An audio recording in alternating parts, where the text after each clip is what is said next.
You are Locked On Giants Postcast, part of Locked On Sports San Francisco on the Locked On Podcast Network. Your team every day. Yo, what's up, everyone, and welcome back to the Locked On Giants Postcast. I'm your host, Eric Triple E Engel. You may know me as the former producer for the Murph and Mac Morning Show on KMBR.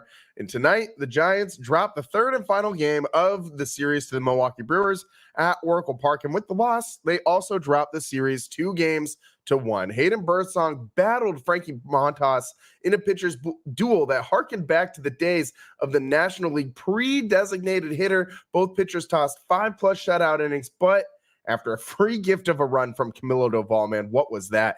Jackson Chourio launched a 2-run bomb to right field to give the Brew Crew a 3-0 win. We'll break it all down, but first, I want to thank all of you for watching us on the Locked On Sports San Francisco YouTube channel. Please, if you aren't already subscribed, hit that subscribe button right now. Thanks also for listening on the Locked On Giants podcast feed and making us your first listen following Giants games. And make sure for your second listen, you check out the Locked On Giants Daily Show for more in-depth coverage. Ben Kaspick does a great job. Today's episode is brought to you by PrizePicks. Go to prizepicks.com/LockedOnMLB and use code all lowercase LockedOnMLB to win $50 instantly when you play just $5. And as I said, Hayden Birdsong, man, the big takeaway for Giants fans after this game, Hayden Birdsong bounced back. This is his first start in his last, 6 games, his prior 6 starts. He had failed to complete 5 innings on the mound. He hadn't done that since the month of July, since July 27th against the Colorado Rockies. Wow, that feels like a lifetime ago in this Giants season. So many things have happened since then. But Birdsong, tonight, dude was really on point with his command. He was a lot more efficient today, filling up that strike zone. He tossed 68 pitches, 46 of them for strikes, living in the strike zone. Hayden Birdsong was not missing super terribly today either. When he was missing outside the strike zone, his misses weren't, easy takes out of the hand. It was a good thing to see from the kid who had really been struggling his last couple starts. He had started to right the ship. His last time out there, he went 3 innings, gave up 2 earned runs, but took him 77 pitches to get through just those 3 innings of work. The Hayden Birdsong's pitch total tonight was lower than it has been in quite some time. Only, as I said, 68 pitches tonight for Birdsong. The last time that he threw that few pitches was against Washington on August 6th, and that was a 11-5 loss. He gave up 7 runs in just 2 innings in that one. Every other game since then, he's thrown more pitches and been out there for less innings. So Hayden Birdsong doing a great job tonight being efficient, which was the biggest key that we were looking for in tonight's game coming in to this start for Hayden Birdsong. He'd been pretty wild recently, and in this one, only 1 walk. That was another great sign for Birdsong, who in his last outing walked 5 guys. He hasn't walked 1 in over a month as well. The last time that he walked just 1 batter was when he tossed 4 1/3 against Detroit on August 11th. So again, Birdsong doing a lot of things better today than we've seen him do in quite some time. This kid was really on it today. Final slash line for Birdsong: 5 innings pitched, 2 hits, no runs, just the 1 walk, and 4 strikeouts. That ERA down now to 4.74 on the season. And Birdsong, as I said, he gave the Giants 5 solid innings. You give that bullpen a little bit of a break. And they've been used so much frequently, or all season long, really, not just frequently.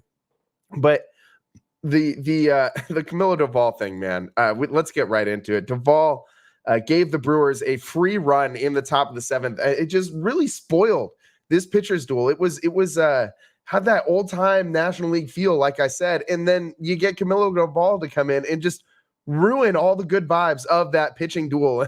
He walks the leadoff batter and then issues 3 consecutive passed balls to allow the first run of the game to score. Can you still call it a pitcher's duel when you got a guy up there just literally handing a run away for free for the first run of the game? I mean, Camilo Doval, wow, bad Camilo Doval tonight. And Kipe said right out of the jump when Camilo Doval threw his first pitch, he said, well, That was a strike. So we know that Camilo Doval is going to be on tonight, kind of like how Santiago Casilla used to be. Someone in the chat pointed out that similarity in Dval and Santiago Casilla a couple shows ago. I wish Kipe was right, man, because Dval proceeded to not be very accurate, to not have very good control today. And I mean, this is the same thing that we've seen from him all season long, man. And I'm looking at his Baseball Savant page right now, and I mean, the expected batting average is really good. The expected ERA, not great, but better than what his is now. The ground ball rate's pretty high. The whiff rate's pretty high. That chase rate, not as good as you want to see, though. But the one thing that's like concerning on here, like all his numbers look fine, except for that walk rate, man, 14.8%. You know that he's going to give up some walks. And you combine that with the fact that the ball kind of jumps off a hitter's bats when Dval's on the mound. I mean, I think if he's not dodging them, if you're able to catch up to one of those 101 mile an hour fastballs or a 90 plus mile an hour slider, you can give it a ride. That ball's going to jump off the bat. It's got a lot of spin. If you hit it square, it's going to go. And so he does give up a pretty substantial number of hard hits as well. But when you combine that with the free base runners that he's putting on every inning, it's not very good for the Giants. And I mean, he's just been wild, man. There's no two ways about it. Dval has just been, I mean, as wild as a Mustang out there on this mound lately. And he's all season long, he just cannot seem to put it together. He'll have one night where he's great and then come back out and it's Dr. Jekyll and Mr. Hyde. I mean, I don't know what's going on with him, man. I really, really, really enjoy watching Camilo Doval pitch. He does get the loss today. It's just somehow just his second loss of the season, despite being in the center of all these different points this season for Dval. Man, it's just a bummer watching this guy completely fall apart the way he has this season. ERA up at 5.02 now. Dval did end up getting out of the inning with just the one run that he allowed, but that run shouldn't have scored at all. I mean, all you got to do is throw just 2 wild pitches instead of 3, and that run doesn't score. Or just not walk the guy when you're throwing your wild pitches. It's so sloppy, man. And the way that Dval kind of just carelessly seems to go about doing whatever he's doing out there, and just, I don't know, man. It's a far cry from what he was last season. And it's a bummer to watch. It really is, to see how this guy has just tumbled so far down from the all-star closer that he was last year. The Giants ended up giving up 2 more runs in this one as this one continued. In the top of the 8th, we had Spencer Bivens on the mound, gave up a single to Bryce Terang. And then Jackson Chourio, man, this rookie, I've seen plenty of him to know that this kid is going to be a really good one here in the major leagues for quite some time. Although I'm just kind of tired of seeing him beating up on the Giants, because he has played really, really well in both of these series that the Giants have played against the Brewers recently. And today, the kid goes Oppo Taco over that right field wall, 302 feet to right, 102.8 miles an hour off the bat, 2-run bomb, gives the Brewers a 3-0 lead. And on a night when the Giants only collected 5 hits and went 0 for 6 with runners in scoring position, struck out 15 times, and only drew 2 walks. Did you really think the Giants were going to come back in this one late? I mean, I know what they did late there in the 9th inning. They had a single and a double to put runners at second and third with just 1 out. But this is the San Francisco Giants, and I know what they did last night with their 7 hits with runners in scoring position and their season high 13 runs. It would only be right for them to go right back down to earth, get shut out today, and go 0 for with runners in scoring position, because that's just who this team is. It's in their DNA. It's ingrained in their blood, whatever it is. Like, this team is anti-clutch. They cannot get a hit when they need to. When the chips are down and you got a runner in scoring position and less than 2 outs, this team shrinks in the moment. They have time and time again, and they will continue to do that for the rest of this season. I don't expect that to change at all. In fact, I really don't know how this changes. I think it's a team-wide thing. It's not like there's one guy on the team who, just seems to lift everybody else. And it's so inconsistent. We were talking about last night, Mike Yastrzemski having a great stretch, for instance. Let's just take Yaz as the example today. Today, Mike Yastrzemski's batting second, 0 for 4, 3 strikeouts.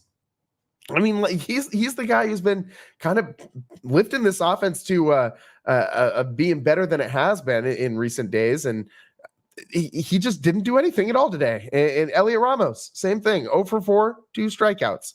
I mean, every single Giant, for the most part, struck out. Tyler Fitzgerald, who got one at bat, did not strike out. He left in the third with lower back tightness. So that's another concern now that we can have for this Giants team.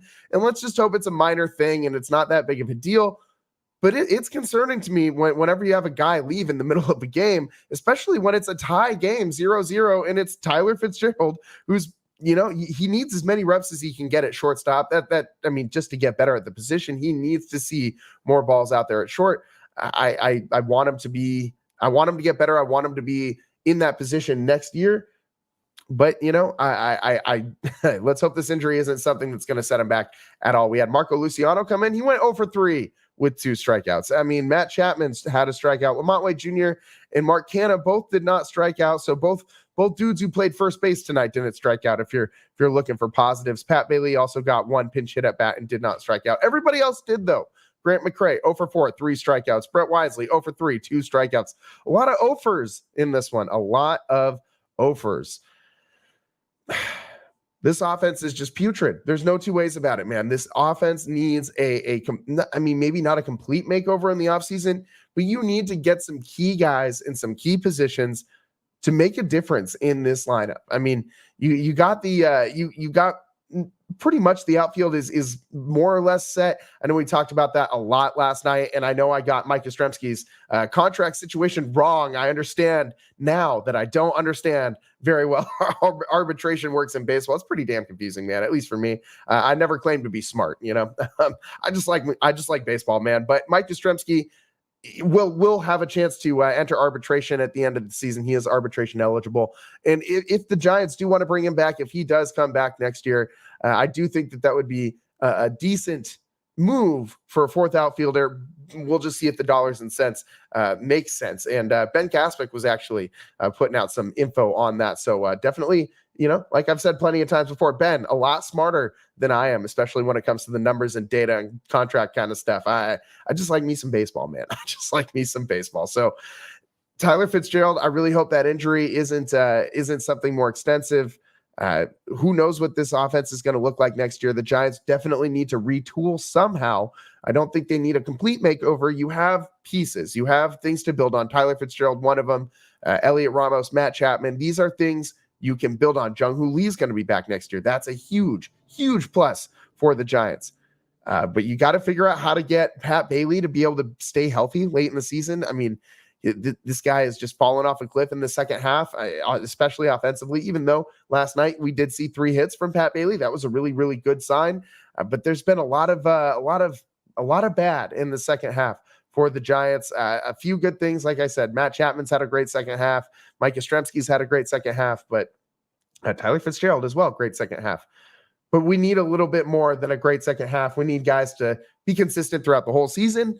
We need the Giants to get a little bit more production out of some positions like first base and things like that. So we'll see what happens next year when the Giants kind of try to beef up this lineup a little bit and get a guy like Hayden Birdsong some run support, because 0 runs of run support is going to win you exactly 0 games in Major League Baseball. So as I said, big takeaway from today, Hayden Birdsong bounces back in this Giants win. In this Giants loss, 3-0 loss to the Brewers out at Oracle Park. Giants sit at 72-75 with the loss, and Brewers are now at 84-62. We're going to take a quick break here on the Locked On Giants postcast, but on the other side, we're going to get into Hayden Birdsong's day and what made him so effective on the mound after really just struggling, point blank struggling to find it the entire month of August. What was different today for Birdsong? Let's dive into it on the other side of the Locked On Giants postcast. I'm your host, Eric Tripoli Engel. We'll be right back.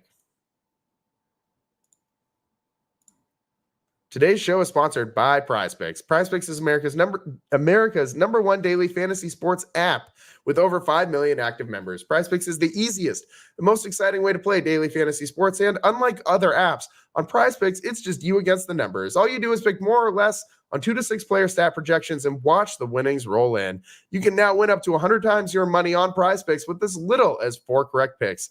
You can turn $10 into $1,000. Sign up today and get $50 instantly when you play just $5. You don't even need to win to receive that $50 bonus. It's guaranteed.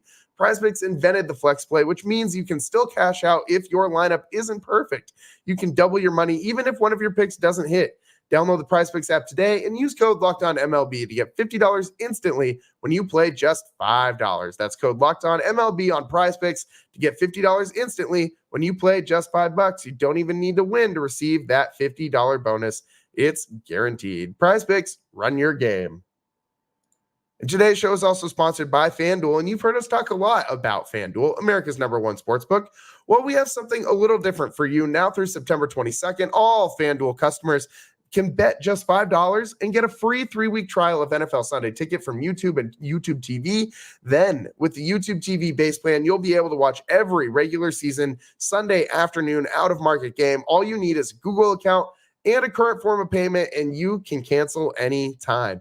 And if that's not enough, be sure to check out FanDuel's Profit Boost in the app and use it for FanDuel's Double Your Winnings for all of Sunday, September 15th, pregame moneyline bets. Profit Boost will be live starting Thursday, tonight. View your account page and right now to learn more about your boost. Just visit FanDuel.com and download America's #1 sportsbook. Welcome back to the Locked On Giants postcast. I'm your host, Eric Triple E. Engel. Today, the Brewers beat up on the Giants 3-0. The Giants fall back to earth after that 13-run outburst yesterday. Too bad they couldn't save a couple of them for today, man. You could have won 9-0 yesterday, or what was it, 9-2 yesterday, and won 4-3 today still, and still had some left over. Yeah, it doesn't work like that. But Hayden Birdsong, big story tonight for the Giants. Kid looked pretty good after his prior 6 starts. Really did not. Birdsong got back to doing what he does well. One interesting thing, he went away from that curveball today, that big bender that was so tantalizing when he first came up. This is something that is interesting to me because that's been kind of his strikeout pitch. It's been the pitch that he's used the second most. It's the first pitch other than the four-seam fastball that he uses out of the repertoire. He throws a slider and a changeup as well. But today, he really did not throw that curveball very much. He threw it just 10 times, threw the changeup 13, and threw the slider 14. 31 four-seam fastballs. And that's why he was really filling up the strike zone. That's what it tells me, is that he prioritized control over his stuff, so to speak. And he was really just going out there and dotting the corners. And again, he was super efficient today. 68 pitches over 5 innings. That is so much better than what we've seen from him in recent months. That's the second least amount of pitches that he's thrown since July, and it's the most innings he's pitched since July. So, I mean, that tells you all you need to know right there. It's just the second time in the last. It's just the second outing ever in the bigs with just 1 walk. Am I reading that right? Yeah, just his second outing ever in the major leagues with just 1 walk. So that's another big thing for Birdsong. I mean, it's a career low in walks. If you could get a goose egg up there, that'd be nice too. But we're not going to split hairs. 1 walk is not something to can a guy over. So Birdsong really doing a good job mixing and matching up there. He wasn't really getting a bunch of swings and misses. In fact, with that curveball, the thing that he normally gets a bunch of swings and misses with, didn't get any. He got a couple with the slider, got exactly 2 with the slider, and got 3 with the changeup, 1 with the fastball. So in total, he only got 6 swings and misses, only 18% whiff rate. It's a lot lower than what we normally see from Birdsong, but guess what? It was effective. And this guy, I mean, we talked a little bit about it before. We needed this guy to start pitching to contact just a little bit, maybe trying to take a page out of that Logan Webb playbook and get some ground ball out, save that arm, and maybe don't have to work so hard. You don't have to strike every single guy out. You don't need to be Blake Snell going 5 innings with 8 to 10 strikeouts every single time out there. And lo and behold, Birdsong today, 4 groundouts. Not bad when he faced 17 batters. That's not Logan Webb-esque, but it's a lot better than what he was doing. He's learning to trust his pitches, learning to trust his defense, and that's a big step for a young pitcher. This guy, if he's going to be successful, obviously needs to learn how to trust that defense behind him. The Giants, they got Matt Chapman back there. I know that this defense wasn't exactly the best we've seen from the Giants tonight. They did have an error, but ultimately it's going to be something that you're going to have to figure it out. I mean, you're going to have a way to get outs without a strikeout. If you're Hayden Birdsong, you can't go 27 Ks, starting the whole, pitching to every single batter throughout the game. It's not going to work out that way for you. So Birdsong doing a good job learning how to become a big league pitcher, not just a thrower, not just a really talented thrower of the baseball, but a really good pitcher as well. Just to give you an example of the adjustment that Birdsong made, the whiff rate, his normal whiff rate for the season is 30.1%. He's generating a lot of swings and misses and 27.5% strikeout rating, but that walk rating, 15% of the time he's walking dudes. So again, great job by Birdsong, really limiting those walks and really pitching to contact, getting some strikeouts in the process. He's still fanned 4, I believe, in this one. Struck out 4. So 5 innings of work and only 2 hits. So you do that, you're going to win a lot of baseball games. Unfortunately for Hayden Birdsong, the Giants were the offense that he had to support him today. So not a lot of run support from the offense. And we got to give some credit to Frankie Montas. I should say the former Oakland Athletic, this guy was really doing a great job on the mound for the Brewers. Montas shut the Giants down with 6 innings, only 2 hits, 2 walks, and 8 strikeouts. Just Frankie Montas' 7th win of the season. You look at his stats this year, and they haven't been, super great. They haven't been, Frankie Montas level stats, as his ERA this year is up around 4.5 or 4.4. But since he's come to the Brewers, it's a sub-4 ERA. It's a sub-3.5 ERA. So he's been pitching really well as of late. Tonight, that trend continues for Montas, and the Giants offense falls back down to earth because they were bound to regress eventually. They got to regress to the mean at least a little bit. If they score 13 runs in a game, you're pretty sure that they're not going to do the same thing the next night out. Let's take a quick break here. On the other side, I actually kind of want to talk about Logan Webb, which is interesting because he did not play tonight, but there was some news that came out from the Chris Rose rotation. If you guys listen to the Chris Rose rotation podcast, it's a pretty good one. Logan Webb was a guest on there recently and had some funny things to say about the All-Star game. And of course, we'll go over this show or this game a little bit more, put a bow on it, and wrap this one up. On the other side, I'm your host, Eric Triple E Engel. We'll be right back here on the Locked On Giants postcast. And today's show is sponsored by Tonal. For those of us who thrive on getting stuff done, including workouts, every minute counts. That's why you need Tonal, the smart strength training system that takes the guesswork out of working out so you can make sure you're making the most out of every rep.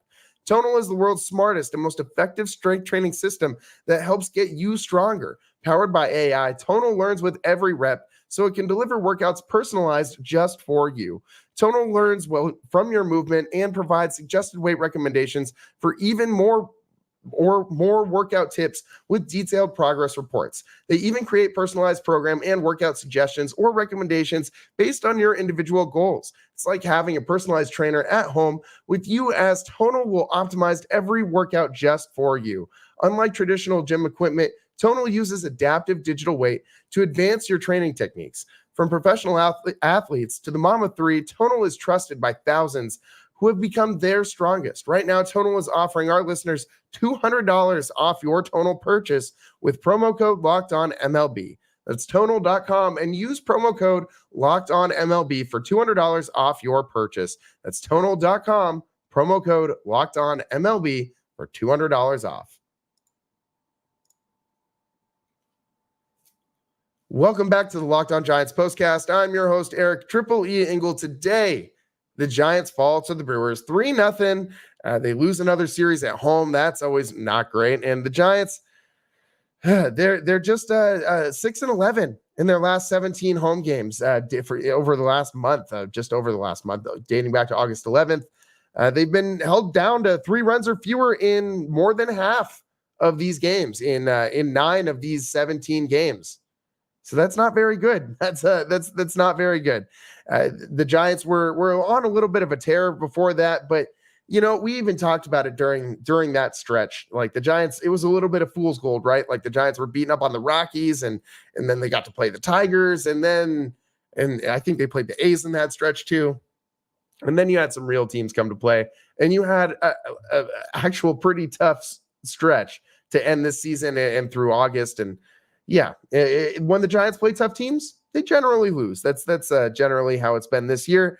They've been able to beat up on the subpar teams for the most part. They've beaten who they've been supposed to beat, and they've lost who they're supposed to lose to. And that's kind of summing up the Giants season right there. But one bright spot has been Logan Webb. I mean, he was made his first All-Star team. That was really fun. But if you remember, Logan Webb's All-Star performance was not very fun. Logan Webb got shelled a little bit there, or a lot of it, and it just it was kind of a sour spot. I mean, I was really hoping that Webby would come out and just be able to have his half inning moment, time to shine. But Webb wasn't really feeling his greatest on that day. Logan Webb kind of explained on the Chris Rose Rotation podcast that he may have been a little bit hungover for this All-Star game. The way he explained it, there was a open bar and like a home after the home run derby, and it was all like a players only party, and it really just put Logan Webb in a little bit of a predicament, because here's Webby. I mean, making his first All-Star game, he's out there and really trying to take it all in, celebrate, and he's at this point, he's a veteran. He's not a rookie. He's not a young guy. He's not going to go in there and be all timid and shy and worry about what all these other dudes around the league are thinking about him and in the big stage. No, he knows all these guys. He's been around for a minute. So here's Webb living in his moment in the sun and soaking it all in and just having a time, man. So in Logan's Webb's exact words, here's what he said on the Rose Rotation. He said, quote, "It was probably one of the more hungover days I've been. The day of the All-Star game. I take responsibility for that. I was having a blast. It was a cool experience. I'm watching the Derby. They had a post-game player celebration, like a party for the players and their families. It was in the middle of the Cowboys Stadium. Lil Jon was DJing. It's free alcohol. I just enjoyed it. I didn't enjoy when my wife woke me up at 7 a.m. and said, 'Hey, I've got to get my makeup done right now.' And I was like, 'Oh no, this is going to be a long day.' And it was a long day." End quote. Webby is just one of us, man. Logan Webb is one of us, because tell me that's not exactly what you're doing. If you have an opportunity ever in life to go and have a open bar party in the middle of the Cowboys Stadium surrounded by MLB players with Lil Jon DJing, don't tell me you're not having the time of your life there. Don't tell me you're not having a couple brewskis and maybe burning the midnight oil just a little bit. Even if you have a super important thing the next day, that thing, it's not going to be nearly as cool as what you're experiencing that night. Don't tell me that you're doing anything different. And Logan Webb shouldn't be held to any higher of a standard than you or I. Logan Webb is allowed to go out and enjoy and live his life. And if this is what Webby wants to do on his first All-Star game appearance and his first, taste of that pageantry, I'm going to give Webby a pass on this one. Logan Webb, you go enjoy yourself. And I mean, he did. Clearly, he doesn't need my permission. He clearly went and did that his damn self. And Logan Webb, he did say that he was able to, he did everything he could to try and get himself ready to come into that game despite the raging hangover. He said, quote, "I was nervous. I was excited. I had a lot of Red Bulls. I got Tylenol because I'm trying to get the hangover out of me.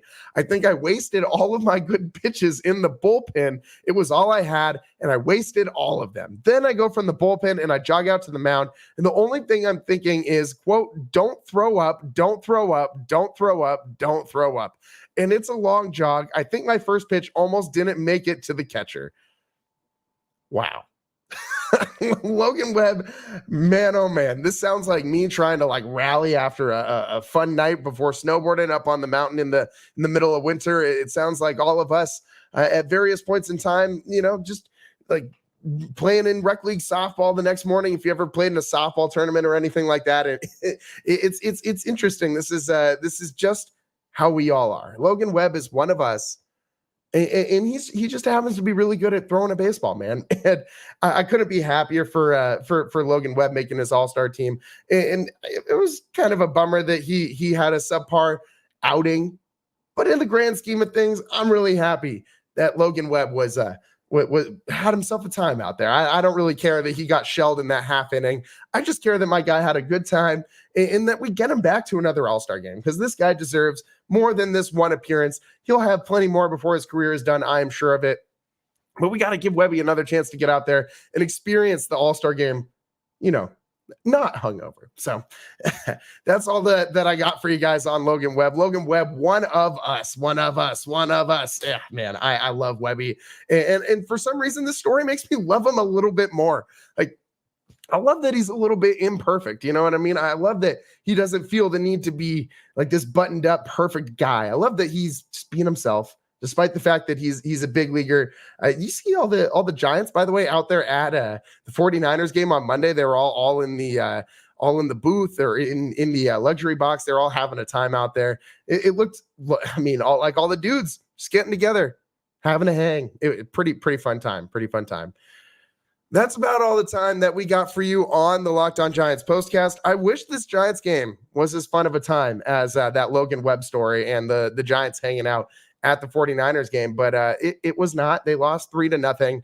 They got wiped out by Frankie Montas, and every single Brewers pitcher who pitched had at least 2 strikeouts, even the 3 relievers who each only pitched 1 inning. So the Giants were really not able to do a whole lot. I mean, man, if you look at those last 3 innings of offense for the Giants, they only had 2 outs that did not come via strikeout. So this team just back to doing what it's doing, man. They can't buy a hit with runners in scoring position. 0 for 6, 8 left on base, only 2 walks and 15 strikeouts. That's not a very good ratio. Not going to win a lot of games that way. And you're going to win exactly 0 games when you give your pitcher exactly 0 runs of run support. Hayden Birdsong, nice bounce back day for the kid. 5 innings pitched, his most since the month of July. And his ties a career low for walks tonight with just 1. Really, really efficient outing for Birdsong, who came back out and threw strikes today, abandoned some of that off-speed stuff, and really stuck with that 4-seam fastball. He got through it, and he learned to trust his defense a little bit more today, which is a very good sign for the kid. Camilo Doval, Dr. Jekyll and Mr. Hyde. You have no idea what you're getting day to day.